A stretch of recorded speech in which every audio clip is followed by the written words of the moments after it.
ಗೌತಮ್ ನನ್ನ ಕ್ಷಮಿಸ್ಬಿಡಪ್ಪ, ಕ್ಷಮಿಸ್ಬಿಡು. ದಯವಿಟ್ಟು ಇಲ್ಲ ಗೌತಮ್, ಇವ್ನು ಮಾಡಿರೋ ಕೆಲಸ ನೆನ್ಸ್ಕೊಂಡ್ರೆ ಅಯ್ಯೋ.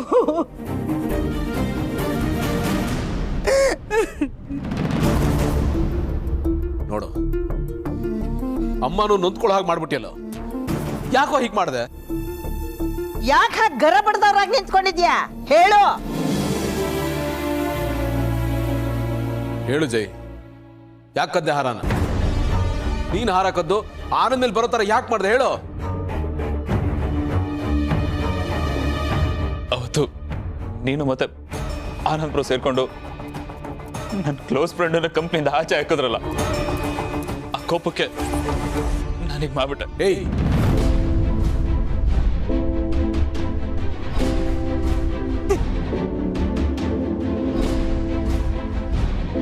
ಇವತ್ತೇ ಲಾಸ್ಟ್ ಜೈ. ಯಾವತ್ತು ನನ್ನ ತಮ್ಮ ಅಂತ ವಿತೌಟ್ ಮೈ ಪರ್ಮಿಷನ್ ಯಾವ ವಿಷಯದಲ್ಲೂ ಇಂಟರ್ಫಿಯರ್ ಆಗಬಾರ್ದು. ಮತ್ತೆ ಈ ತರ ಏನಾದರೂ ರಿಪೀಟ್ ಆದ್ರೆ ನಾನು ಯಾರ ಮಾತು ಕೇಳಲ್ಲ. ನನ್ನ ಪ್ರೀತಿ ಎಷ್ಟು ಸಿಹಿಯಾಗಿರುತ್ತೋ ನನ್ನ ಕೋಪ ಅಷ್ಟೇ ಕೆಟ್ಟದಾಗಿರುತ್ತೆ. ಬ್ರೋ ಪ್ಲೀಸ್, ಯಾಕೆ ಬ್ರೋ? ನನ್ನ ತಪ್ಪು ಅರ್ಥ ಆಗಿದೆ, ನಾನು ತಿದ್ಕೋತೀನಿ.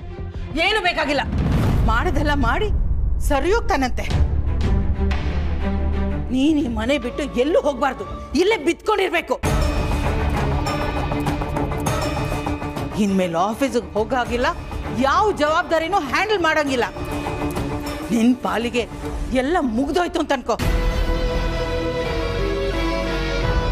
ಗೌತಮ್, ಇನ್ಮೇಲೆ ಇವನನ್ನ ನಿನ್ನ ಆಫೀಸಿಗೆ ಸೇರಿಸ್ಬೇಡ. ದುಡ್ಡು ಕಾಸು ಯಾವುದೂ ಸಿಗ್ಬಾರ್ದು ಇವನಿಗೆ. ಮಾತಾಡ್ಬೇಡ ನೀನು. ಇಷ್ಟು ದಿನ ಯಾರೋ ಮಾಡಿದ್ದನ್ನ ಮಜಾ ಉಡಾಯಿಸಿದ್ದು ಸಾಕು. ಇನ್ಮೇಲೆ ನಿನಗ್ ಬೇಕು ಅಂದ್ರೆ ನೀನು ದುಡ್ಕೊಂಡು ತಿನ್ನು ಅಷ್ಟೇ. ಇಷ್ಟ ಇದ್ರೆ ಈ ಮನೇಲಿ ಇರು, ಇಲ್ಲಾಂದ್ರೆ ಲಗೇಜ್ ಪ್ಯಾಕ್ ಮಾಡ್ಕೊಂಡು ಹೋಗ್ತಾ ಇರೋ. ನಿನಗೆ ಈ ಮನೆ ಅಗತ್ಯ ಇದೆ ಹೊರತು ಈ ಮನೆಗೆ ನೀನ್ ಅಗತ್ಯ ಇಲ್ಲ. ಇನ್ನೇನ್ ಹೇಳಿ ಗೌತಮ್, ಇದೇ ಸರಿ. ಇವನ್ ಹಬ್ಬ ತೀರ್ಕೊಂಡಾಗ್ಲು ಇಷ್ಟು ಸಂಕಟ ಆಗ್ಲಿಲ್ಲ, ಅಷ್ಟು ಸಂಕಟ ಆಗ್ತಾ ಇದೆ. ಹೆತ್ತ ತಪ್ಪಿಗೆ ಅನುಭವಿಸ್ಬೇಕು ನಾನು. ಇವನೇನ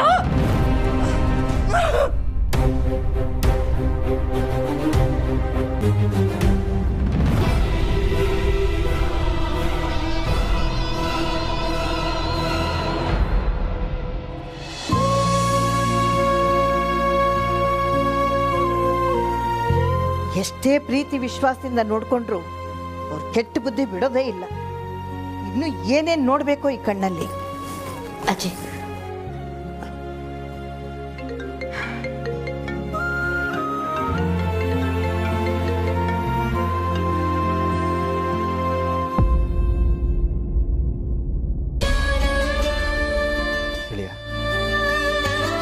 ಈ ಫ್ರೆಂಡ್ಶಿಪ್ ಉಳಿಬೇಕು ಅನ್ನೋ ಆಸೆ ಇದ್ರೆ 2 ದಿನ ಟೈಮ್ ಕೊಡ್ತೀನಿ, ತಂದ್ಕೊಟ್ಬಿಡಪ್ಪ.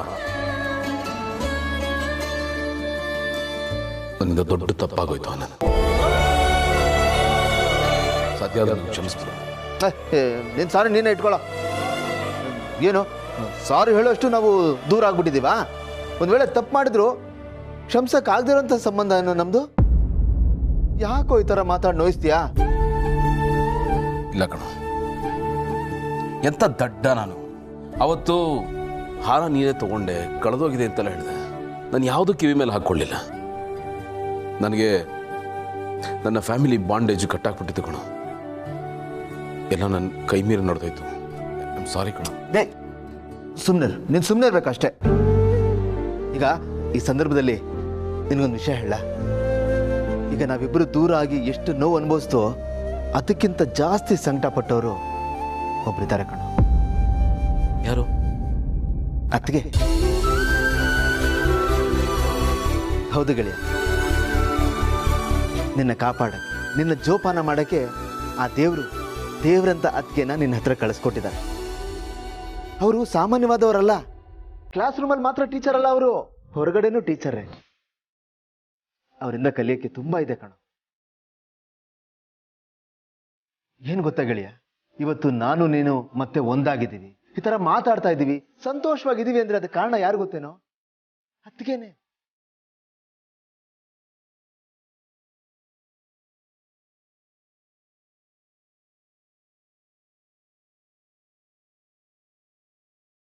ಗೆಳೆಯ, ಬೇರೆ ಯಾರಾದ್ರೂ ಆಗಿದ್ರೆ ಒಂದು ಸಣ್ಣ ಕೆಲಸ ಮಾಡಿದ್ರು ಸರಿ, ಗನಂದಾರಿ ಕೆಲಸ ಮಾಡಿದೀವೇನೋ ಅನ್ನೋ ತರ ಬಿಲ್ಡಪ್ ತಗೋತಾ ಇದ್ರು. ಆದ್ರೆ ಅದ್ಗೆ ಆ ಪುಣ್ಯಾದ್ಗೀತಿ ಎಲ್ಲ ಮಾಡಿದ್ರು ಏನು ಮಾಡೇ ಇಲ್ಲ ಅನ್ನೋ ತರ ಸೈಲೆಂಟ್ ಆಗಿದ್ಬಿಟ್ರಲ್ಲ. ಬೇಸ್ಮೆಂಟ್ ಕ್ಯಾಮ್ರಾ ಆನ್ ಮಾಡ್ಕೊಳ್ಳಿ. ಜೈ, ನಿಜಕ್ಕೂ ತುಂಬಾ ದೊಡ್ಡವರು ಕಣವರು, ಅವ್ರ ಬಗ್ಗೆ ಎಷ್ಟು ಹೇಳಿದ್ರು ಸಾಲದು ಕಣ. ಇವನು ಹೇಳ್ತಾ ಇರೋದು ನಿಜ. ನಮ್ಮ ಸ್ನೇಹನ ಉಳಿಸಿದ ನಿಮಗೆ ಹೇಗೆ ಥ್ಯಾಂಕ್ಸ್ ಹೇಳಬೇಕು ಅಂತ ಗೊತ್ತಾಗ್ತಾ ಇಲ್ಲ ಭೂಮಿಕಾ. ನನಗೆ ಎಕ್ಸ್ಪ್ರೆಸ್ ಮಾಡೋಕ್ಕೆ ಬರಲ್ಲ, but thank you very much.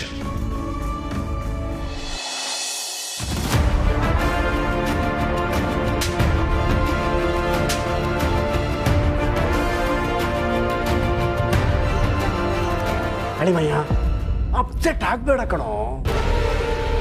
ಸುಮ್ಮನೆ ಇದ್ಬಿಡು ಮಾಮ್. ಮಾಮ್ ಮಾಮ್ ಏನ್ ಮಾಮ್ ಇದೆಲ್ಲ? ಯಾಕೆ ಹೀಗೆ ಮಾಡ್ದೆ? ಚಿಕ್ಕ ವಯಸ್ಸಿಂದ ಒಂದು ಸತಿನೂ ನೀನು ಯಾವತ್ತೂ ನನ್ನ ಮೇಲೆ ಕೈ ಮಾಡಿರ್ಲಿಲ್ಲ, ಆದ್ರೆ ಇವತ್ತು ಎಲ್ರ ಮುಂದೆ ನನ್ನ ಇನ್ಸಲ್ಟ್ ಮಾಡ್ದೆ ಅಲ್ಲ. ಯಾಕೆ ಮಾಮ್? ಯಾಕೆ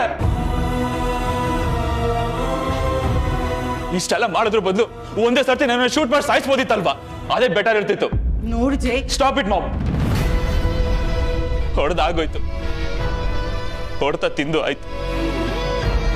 ಈಗ ನೀನ್ ಏನೇ ಹೇಳಕ್ ಬಂದ್ರು ಸತ್ತೋನ್ ಮುಂದೆ ಶ್ರದ್ಧಾಂಜಲಿ ಆಡ್ದಂಗಿರುತ್ತೆ ಅಷ್ಟೇನೆ, ಬೇರೆ ಏನು ಬದಲಾಗಲ್ಲ.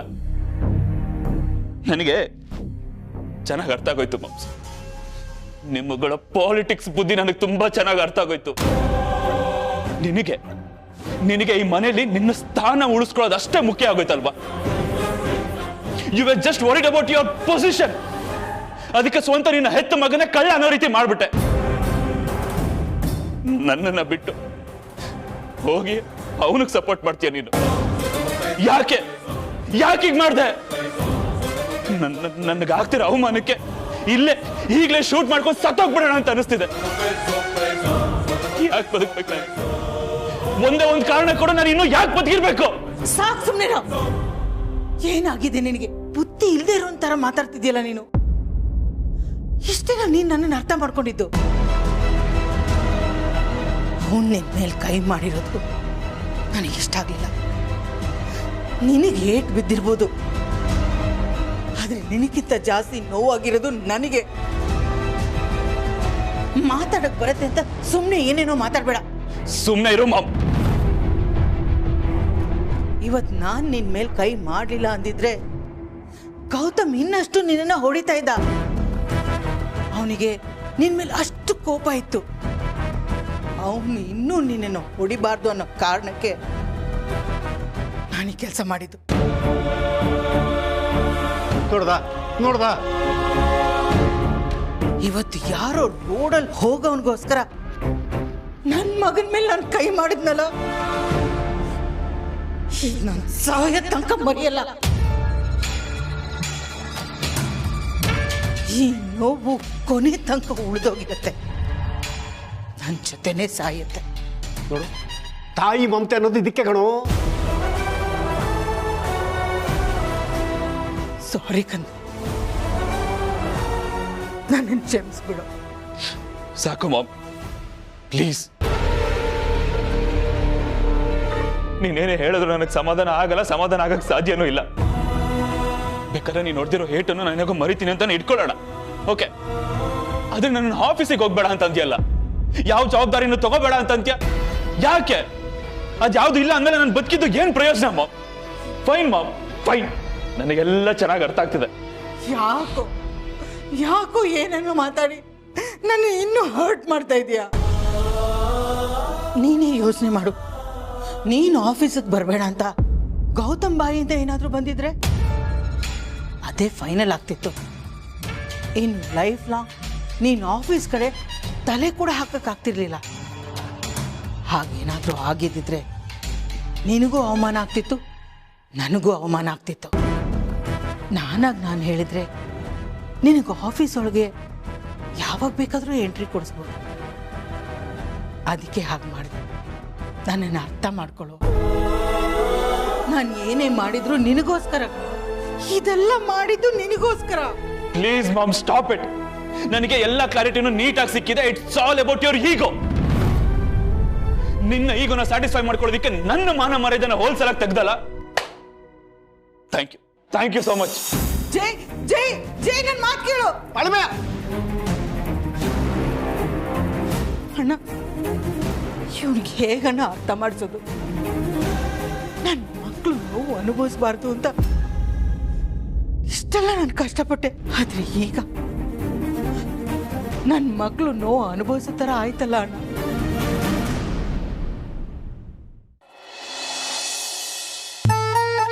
ಏನು ಹೇಳಿಯಾ? ನಡಿಯೋ ಹೇಳ್ತೀನಿ. ನೀನು ಕರ್ಕೊಂಡ್ಬರ್ತಾ ಇದ್ದೀನಿ. ಹೌದು, ಕೂತ್ಕೋ. ಏನು ನಿಂಚರಲ್ಲಿ ಕೂಡಿಸ್ತಾ ಇದ್ಯಾ? ಗೊತ್ತಪ್ಪ, ನಾನು ಕೂತ್ಕೊಳ್ಳೋ ಜಾಗ. ನಾನೇ ಹೇಳ್ತಾ ಇದ್ದೀನಲ್ಲ, ಕೂತ್ಕೊಂತ ಕೂತ್ಕೋ. ಸುಮ್ಮನೆ ಕೂತ್ಕೊಂಡ್ರೆ ಕೂತ್ಕೋಬೇಕಷ್ಟೇ. ಆ HR ನವೀನ್ಗೆ ಫೋನ್ ಮಾಡಿ ಇಲ್ಲಿಗೆ ಬರಕ್ಕೆ ಹೇಳಿ. ಹಲೋ ನವೀನ್ ಸರ್ ಕರಿತಿದ್ರೆ ಬೇಗ ಬನ್ನಿ. ಹಾಂ ಓಕೆ. ಏನು ಹೇಳಿ? ಯಾಕೆ ಕೂತ್ಕೊಳ್ಳೋ. ಏನು ಮಾಡ್ತಾ ಇದ್ದೆ? ಹೇಳ್ತೀನಿ ಕಣ. Happy for sure. ಹ್ಯಾಪಿನಾ? ಹ್ಮ್. ಅಲ್ಲ ಕೂತ್ಕೊ ಅಂತ ಹೇಳ್ದೆ ತಾನೆ.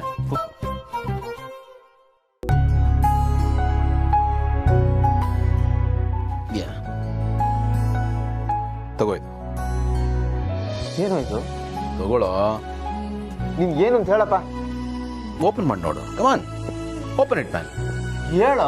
ನಾನು ಹೇಳೋದಕ್ಕಿಂತ ನೀನು ಓಪನ್ ಮಾಡಿ ನೋಡಿದ್ರೆ ನಿನಗೆ ಗೊತ್ತಾಗುತ್ತೆ. ಓಪನ್ ಮಾಡು. Open it ಐಸೆ.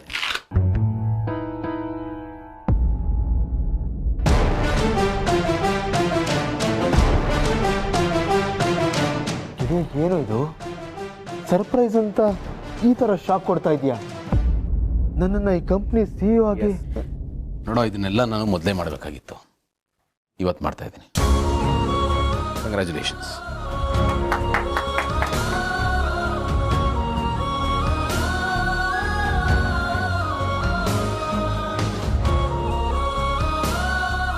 ಅಷ್ಟೇ ಅಲ್ಲ, ನೀನು ಏನು ಸಂಬಳ ತಗೋತಾ ಇದೆಯಲ್ಲ ಅದರ 3 ಪಟ್ಟು ಸಂಬಳ ತಗೋತೀಯ. ಕೂತ್ಕೋ. ಹಾಂ ರಾಕೇಶ್, ಆನಂದ್ ಏನೇನು ಫೈನಾನ್ಷಿಯಲ್ ಕಮಿಟ್ಮೆಂಟ್ಸ್ ಇದೆಯೋ ಎಲ್ಲಾನು ಕ್ಲಿಯರ್ ಮಾಡಿ. Okay sir. ಗೆಳೆಯ, ಏನು ಮಾಡ್ತಾ ಇದ್ಯಾ? ಇವೆಲ್ಲ ಬೇಡ ಕಣೋ. ಏನೋ ಬೇಡ. ಸೆಕೆಂಡ್. Thank you guys. ನಿಮ್ಮನ್ನು ಹೊರಡಿ. Wish all success sir.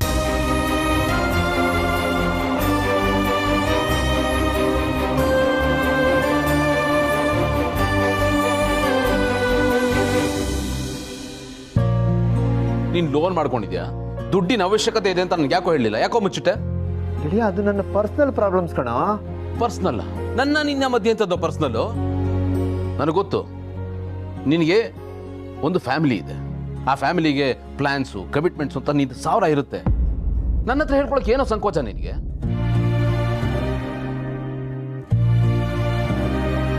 ನಾನಂತೂ ದಟ್ಟ. ನನಗಿವೆಲ್ಲ ಅರ್ಥ ಆಗಲಿಲ್ಲ.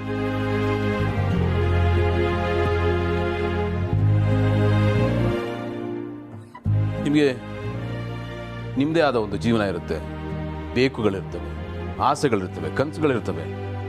ಒಂದು ದಿವಸ ನನಗೆ ಸಂಬಳದಲ್ಲಿ ಹೈಕ್ ಬೇಕು ಅಂತ ಕೇಳಲಿಲ್ಲ. ಅದು ಬೇಕು ಇದು ಬೇಕು ಅಂತ ಕೇಳ್ಕೊಳ್ಳಿಲ್ಲ. ಕಂಪ್ನಿಗೆ ದುಡಿತಾನೆ ಇದೆಯಲ್ಲೋ.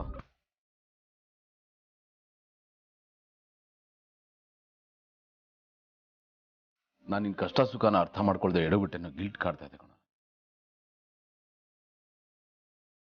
ನನ್ನಿಂದ ತಪ್ಪಾಗಿದೆ. ಸಾರಿ. ಹೇ ಗೆಳೆಯ, ಯಾಕೋ ಇಷ್ಟೊಂದು ಸೆಂಟಿ ಆಗ್ತಾ ಇದೆಯಾ? ನೋಡು, ಈಗ ನೀವೆಲ್ಲ ಏನು ಮಾಡಿದ್ಯೋ ಇದೆಲ್ಲ ನನಗೆ ಬೇಕಾಗಿರಲಿಲ್ಲ ಕಣ. ನಾನು ಆಲ್ರೆಡಿ ಒಂದು ಡಿಸಿಷನ್ಗೆ ಬಂದಿದ್ದೀನಿ. ಆ್ಯಕ್ಚುಲಿ ನಾನು ಈ ಕಂಪ್ನಿಲಿ ಜಾಬ್ ಕಂಟಿನ್ಯೂ ಮಾಡೋದು ಬೇಡ, ಬಿಟ್ಬಿಡ್ತೀನಿ ಅಂತ ಹೇಳೋಣ ಅಂತ ಅಂದ್ಕೊಂಡೆ. ಈಗ ನೀನು ನನಗೆ ಪ್ರಮೋಷನ್ ಕೊಡ್ಬೋದು, ಸ್ಯಾಲ್ರಿ ಹೈಕ್ ಮಾಡ್ಬೋದು. ಇವೆಲ್ಲ ಏನೇ ಮಾಡಿದ್ರು ಕೂಡ ಈ ಫ್ರೆಂಡ್ಶಿಪ್ಪಿಂದ ಮಾಡ್ದ ಅಂತ ಅನ್ನಿಸ್ಕೋತೀನಿ ಕಣ. ನಿನಗೆ ಪೂಸಿ ಹೊಡೆದು ಚಮಚಾಗಿರಿ ಮಾಡಿ ಬಕೆಟ್ ಹಿಡಿದು ಇವನ್ನೆಲ್ಲ ಪಡ್ಕೊಂಡೆ ಅಂತ ನನಗೆ ಸ್ಟಿಕ್ಕರ್ ಅಂಟಿಸ್ಬಿಡ್ತಾರೆ. ನೋಡೋ, ನನಗೆ ನಂದು ಅಂತ ಯಾವ ಐಡೆಂಟಿಟಿನೂ ಇರಲ್ಲ. ನಮ್ಮಿಬ್ಬರು ಫ್ರೆಂಡ್ಶಿಪ್ಪೇ ನನಗೆ ಐಡೆಂಟಿಟಿ ಆಗಿಬಿಡುತ್ತೆ ಅಷ್ಟೇ. ಹಾಗಿದ್ರೆ ನಿನಗೆ ನಾನು ನಿನ್ನ ಫ್ರೆಂಡ್ ಅನ್ನೋ ಐಡೆಂಟಿಟಿ ಬೇಡವಾ? ನಮ್ಮ ಫ್ರೆಂಡ್ಶಿಪ್ ಬಗ್ಗೆ ಯಾರೋ ಏನೋ ಹೇಳ್ತಾರೆ ಅನ್ನೋದು ನಿನಗೆ ಯೋಚನೆ ಆಗ್ತಾ ಇದೆ. ಈಗ ಅವ್ರು ಬೇಕಾ ಇಲ್ಲ ನಾನು ಬೇಕಾ? ಅವ್ರ ಮಾತು ಇಂಪಾರ್ಟೆಂಟಾ ಅಥವಾ ನಾನು ಇಂಪಾರ್ಟೆಂಟಾ? ನಿಂಗೆ ಲೈಫಲ್ಲಿ ಏನು ಬೇಕು ಹೇಳೋ? ಅಫ್ಕೋರ್ಸ್ ನೀನೇ ಗೆಳೆಯಾ.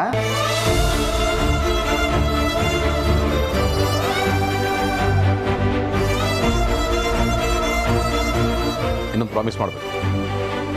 ನಾನಾಗೆ ನಿನ್ನ ಲೈಫಿಂದ ದೂರ ಆದರೂ ನೀನು ಮಾತ್ರ ನನ್ನಿಂದ ದೂರ ಆಗ್ಬಾರ್ದು. ನಮ್ಮ ಲೈಫಲ್ಲಿ ಏನೇ ನಡೀಲಿ ಮಾತು ಬಿಡೋದೆಲ್ಲ ಇರಬಾರ್ದು ಅಷ್ಟೇ. ಆಯಿತು ಡುಮ್ಮ ಸರ್, ಇದೇ ಮಾತನ್ನೇ ನಾನು ಹೇಳಬೇಕು ಅಂತ ಇದ್ದೆ. ನೀನು ಯಾವುದೇ ಕಾರಣಕ್ಕೂ ನನ್ನನ್ನು ದೂರ ಮಾಡಬಾರ್ದು.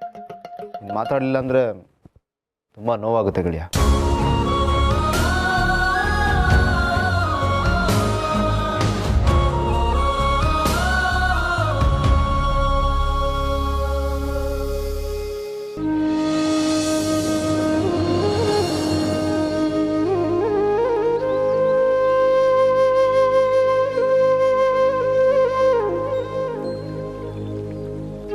ಅವಳಿಗೆ ಫೋನ್ ಮಾಡಕ್ ಹೇಳಿದ್ನಲ್ಲ, ಮಾಡದ್ಲ? ಅಪ್ಪಿ ಅಪ್ಪಿ, ಓಹ್ ಲೇ ಅಪ್ಪಿ, ಓ ತಾಯಿ, ಲೇ ಅಪ್ಪಿ. ಅಮ್ಮ ಇಯರ್ಫೋನ್ ಯಾಕೆ ತೆಗ್ದೆ? ಲೇ, ಅವಾಗಿಂದ ಕಿರ್ಚ್ಕೊಂಡ್ ಕರಿತಾ ಇದ್ದೀನಿ, ನಿನ್ ಕೇಳಿಸ್ತಾನೆ ಇಲ್ವಾ? ಅದೇನ್ ಕೇಳಿಸ್ಕೊತಾ ಇದೀಯೇ? ಅಮ್ಮ, early morning Himalayan flute music ಕೇಳ್ತಾ ಇದ್ರೆ ನಮ್ಮ ಸುತ್ತಮುತ್ತ ಇರೋ ಅವರೆಲ್ಲ ಕ್ಲೀನ್ ಆಗತ್ತಂತೆ, ಮನ್ಸು ಶಾಂತ ಆಗತ್ತಂತೆ. ನಮ್ಮ ನೆಗೆಟಿವ್ ಎನರ್ಜಿನೆಲ್ಲ ರಿಮೂವ್ ಮಾಡಿ ಇಡೀ ದಿನ ಫುಲ್ ಆಫ್ ಎನರ್ಜಿ ಅಂದ್ರೆ ಪಾಸಿಟಿವ್ ಎನರ್ಜಿ ಇರೋ ತರ ಮಾಡತ್ತಂತೆ. ಬೇಕಿದ್ರೆ ನೀನು ಒಂದ್ಸತಿ ಟ್ರೈ ಮಾಡು, ತಗೋ. ಬೇಡ ತಾಯಿ, ನನಗೀಗಾಗ್ಲೇ ಬೇಕಾದಷ್ಟು ಪಾಸಿಟಿವ್ ಎನರ್ಜಿ ಇದೆ, ಅದ್ಯಾವುದು ಬೇಡ ಅಲ್ವೇ ಅಪ್ಪಿ? ಭೂಮಿನ ಮತ್ತೆ ಅಳಿಯಂದ್ರನ್ನ ಹಬ್ಬಕ್ ಮನೆ ಕರಿಬೇಕು, ನನಗ್ ಫೋನ್ ಮಾಡಕ್ ನೆನ್ಪು ಮಾಡು ಅಂತ ನಿನ್ಗೆ ಹೇಳಿದ್ನೋ ಇಲ್ವಾ? ಮಾಡಿದ್ಯಾ? ಅಶಿಶೋ, ಮಾಡ್ಬೇಕು ಅಂತಾನೆ ಇದ್ದೆ ಅಮ್ಮ, ಯಾವ್ದೋ ಧ್ಯಾನದಲ್ಲಿ ಮರ್ತೆ ಹೋಯ್ತು. ಒಂದ್ ನಿಮಿಷ, ಇವಾಗ್ಲೇ ಮಾಡ್ದೆ. ಹಲೋ ಅಕ್ಕ. ಹಾಯ್ ಅಪ್ಪಿ, ಏನ್ ಬೆಳಿಗ್ಗೆ ಕಾಲ್ ಮಾಡ್ಬಿಡಿದ್ಯಾ? ಹೇಗಿದ್ಯಾ ಅಕ್ಕ? ಅದು ಹಲೋ ಭೂಮಿ, ಹೇಗಿದ್ಯಾ ಕಂದ? ಹಾ ಅಮ್ಮ, ನಾನ್ ಚೆನ್ನಾಗಿದ್ದೀನಿ. ನೀವ್ ಹೇಗಿದ್ದೀರಾ? ಅಪ್ಪ, ಜೀವ, ಮಹಿ ಎಲ್ರು ಹೇಗಿದ್ದಾರೆ? ಓ, ನಾವೆಲ್ಲರೂ ಸೂಪರ್ಬ್ ಆಗಿದ್ದೀವಿ. ಅಷ್ಟಾದ್ರೆ ಆಯ್ತು. ಏನು ಇಷ್ಟೊತ್ತಲ್ಲಿ ಕಾಲ್ ಮಾಡಿದ್ರಿ? ಏನಾದ್ರೂ ಅರ್ಜೆಂಟ್ ಇತ್ತಾ? ಅರ್ಜೆಂಟ್ ಇಲ್ಲ ಕಂದ, ಆದ್ರೆ ತುಂಬಾ ಇಂಪಾರ್ಟೆಂಟು. ಹಬ್ಬ ಬಂತಲ್ವಾ, ಅದಕ್ಕೆ ನಿನ್ನ ಅಳಿಯಂದ್ರನ್ನ 1-2 ದಿವಸ ಮುಂಚಿತವಾಗಿ ಮನೆ ಕರಿಯೋಣ ಅಂತ. ಭೂಮಿ, ಅಳಿಯಂದ್ರು ಯಾವಾಗ ಫ್ರೀ ಇರ್ತಾರೆ ಅಂತ ನನ್ಗೆ ಹೇಳು, ನಾನೇ ಅವ್ರಿಗೆ ಫೋನ್ ಮಾಡ್ತೀನಿ. ಸರಿ ಅಮ್ಮ, ನಾನು ಅವ್ರ ಹತ್ರ ಮಾತಾಡಿ ಹೇಳ್ತೀನಿ. ಸರಿ ಕಂದ, ಅದೇನ್ ಹೇಳ್ತಾರೆ ಅಂತ ನನಗೆ ಫೋನ್ ಮಾಡಿ ಹೇಳು.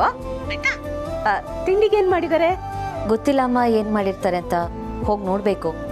ಎಲ್ರದ್ದು ಒಂದೊಂದು ಚಾಯ್ಸು. ಎಷ್ಟೇ ಆಗ್ಲಿ ನೀವು ದಿವಾನ್ ಮನೆಯವರಲ್ವಾ, ತಿಂಡಿ ಎಲ್ಲ ಹೋಟೆಲ್ ಮೆನು ತರಾನೇ ಇರುತ್ತೆ. ಓಕೆ ಕಂದ, ನೀನು ಅಳಿಯಂದ್ರನ್ನ ಕೇಳ್ಬಿಟ್ಟು ನನಗೆ ಫೋನ್ ಮಾಡು, ಮರ್ತ್ಬಿಟ್ಬೇಡ. ಆಯ್ತು, ಬಾಯ್. Okay bye. ತಗೊಳ್ಳೆ, ಅದೇನೋ ಕೇಳಿಸ್ಕೊತಾ ಇದೆಯಲ್ಲ, ಕೇಳಿ.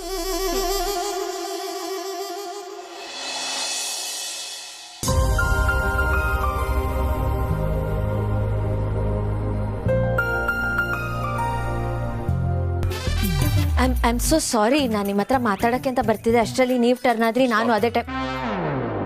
ಸ್ಟಾಪ್. ಇವಾಗ ನಾನು ಏನು ಕೇಳಿದೆ ಅಂತ ಇಷ್ಟೊಂದೆಲ್ಲ ಎಕ್ಸ್ಪ್ಲನೇಷನ್ ಕೊಡ್ತಾ ಇದ್ದೀನಿ. ನಿಮಗೆ ಕೋಪ ಬರುತ್ತೆ, ಅದಕ್ಕೆ ನಾನು ಎಕ್ಸ್ಪ್ಲೇನ್ ಮಾಡ್ತಿದ್ದೆ. ಮೊದಲು ನನ್ನನ್ನು ಟೆರರಿಸ್ಟ್ ಥರ ನೋಡೋದು ನಿಲ್ಲಿಸಿ, ಸರಿ ಹೋಗುತ್ತೆ. ಏನೋ ಹೇಳಕ್ ಬಂದ್ರಲ್ಲ, ಏನು ಹೇಳಿ? ಅಮ್ಮ ಕಾಲ್ ಮಾಡಿದ್ರು ನಿಮ್ಮ ಜೊತೆ ಮಾತಾಡಬೇಕು ಅಂತ. ನೀವು ಯಾವಾಗ ಫ್ರೀ ಆಗಿರ್ತೀರಾ ಅಂತ ಕೇಳಿದ್ರು. ನಿಮ್ಮಮ್ಮ ಕಾಲ್ ಮಾಡಿದ್ರಾ? ಏನಂತ ವಿಷಯ? ದೀಪಾವಳಿ ಹಬ್ಬ ಬರ್ತಿದೆಯಲ್ಲ, 1-2 ದಿವಸ ಮುಂಚಿತವಾಗಿ ಬನ್ನಿ ಅಂತ ಕರೆಯೋದಕ್ಕೆ. ಹಬ್ಬಕ್ಕ 1-2 ದಿವಸ ಮುಂಚಿತವಾಗ?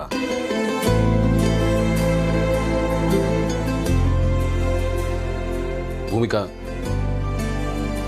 ನನ್ನ ಬಗ್ಗೆ ನಿಮ್ಗೆಲ್ಲನೂ ಗೊತ್ತು. ನನಗೆ ಏನು ಪ್ರಾಬ್ಲಮ್ಸ್ ಇದೆ, ಏನು ಇಶ್ಯೂಸ್ ಇದೆ ಎಲ್ಲನೂ ಗೊತ್ತಿದ್ದು 1-2 ದಿವಸ ಮುಂಚಿತವಾಗಿ ಬನ್ನಿ ಅಂತ ಹೇಳ್ತಾ ಇದ್ದೀರಲ್ಲ. ಅಲ್ಲ ಪ್ರಾಬ್ಲಮ್ ಇದೆ ಓಕೆ, ಆದರೆ ಹಬ್ಬಕ್ಕೆ ನೋಡಿ, ನಿಮಗೆ ಇದೆಲ್ಲ ಕ್ಯಾಶುಯಲ್ಲು ನಾರ್ಮಲ್ಲು ಅಂತ ಅನಿಸ್ಬೋದು, ಬಟ್ ನನಗೆ ಹಾಗಲ್ಲ. ನನ್ನ ನೋವು ಸಂಕಟ ಏನು ಅಂತ ನನಗೆ ಗೊತ್ತು. ನೀವೇ ಏನಾದರೂ ಒಂದು ಪ್ಲ್ಯಾನ್ ಮಾಡಿ ನೆಪ ಹೇಳ್ಬಿಡಿ ಪ್ಲೀಸ್. ನನ್ನ ಇದರಲ್ಲಿ ಇನ್ವಾಲ್ವ್ ಮಾಡಬೇಡಿ. ಅಲ್ಲ ಹೀಗಂದ್ರೆ ಹೇಗೆ? ಮದುವೆ ಆದ್ಮೇಲೆ ಮೊದಲನೇ ದೀಪಾವಳಿ, ಅಳಿಯ ಮನೆಗೆ ಬಂದು ಹಬ್ಬ ಅವ್ರ ಜೊತೆ ಸೆಲೆಬ್ರೇಟ್ ಮಾಡ್ಬೇಕಂತ ಅವ್ರಿಗೂ ಆಸೆ ಇರುತ್ತಲ್ವಾ? ನೀವೀಗ ಬರಲ್ಲ ಅಂದ್ರೆ ಅವ್ರಿಗೆ ಬೇಜಾರಾಗಲ್ವಾ? ನನಗೆ ಅರ್ಥ ಆಗುತ್ತೆ, ನನ್ನ ಕಷ್ಟನೂ ಸ್ವಲ್ಪ ಅರ್ಥ ಮಾಡ್ಕೊಳ್ಳಿ ಪ್ಲೀಸ್. ಏನಾದರೂ ಮ್ಯಾನೇಜ್ ಮಾಡಿ ಗೌತಮ್ ಅವರೇ ಪ್ಲೀಸ್. ಅಮ್ಮ ಪ್ಲೀಸ್ ಅಂತ ಹೇಳಿದ್ನಲ್ಲ, ಏನು ಮಾಡ್ತೀರೋ ನೋಡಿ, ನಿಮಗೆ ಬಿಟ್ಟಿದ್ದು. ನನಗೆ ಒಂದು ಇಂಪಾರ್ಟೆಂಟ್ ಕಾಲ್ ಇದೆ. ಗೌತಮ್ ಅವರೇ, ಮದುವೆ ಆದಮೇಲೆ ಮೊದಲನೇ ದೀಪಾವಳಿ, ಇವ್ರು ಬರದೇ ಇದ್ರೆ ಅಮ್ಮ ಒಪ್ಪಲ್ಲ. ಇವ್ರನ್ನ ಹೇಗೆ ಒಪ್ಪಿಸ್ಲಿ?